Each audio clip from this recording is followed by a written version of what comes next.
or how starting to clean up the room changed their life. That's quite fun because it's something I always tell people to do instead of going out and protesting. Jesus, I just can't stand Cleaning up that. the room? Yeah. Meaning? Well, my sense is that if you want to change the world, you start from yourself and work outward, because you build your competence that way. It's like, I don't know how you can go out and protest the structure of the entire economic system if you can't keep your room organized. Well, I made a video call, which was called Message to Millennials, where it was called How to Change the World Properly.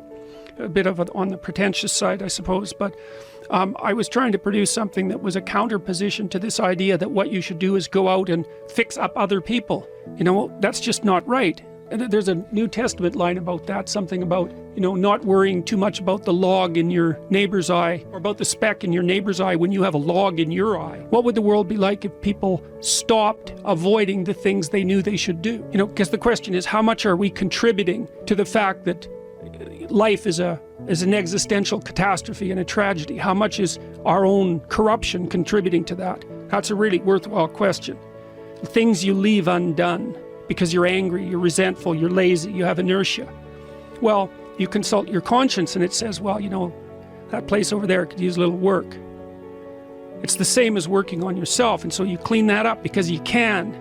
And then things are a little clearer around you, and you're a little better off because you've practiced a bit, and so you're a little stronger, and then something else manifests itself and says, well, maybe you could like take a crack at fixing me up too.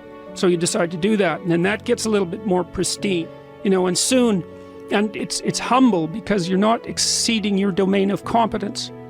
You know, it's like, don't be fixing up the economy, 18-year-olds. You don't know anything about the economy. It's a massive, complex machine beyond anyone's understanding, and you mess with it at your peril. So, and can you even clean up your own room? No. Well, you should think about that.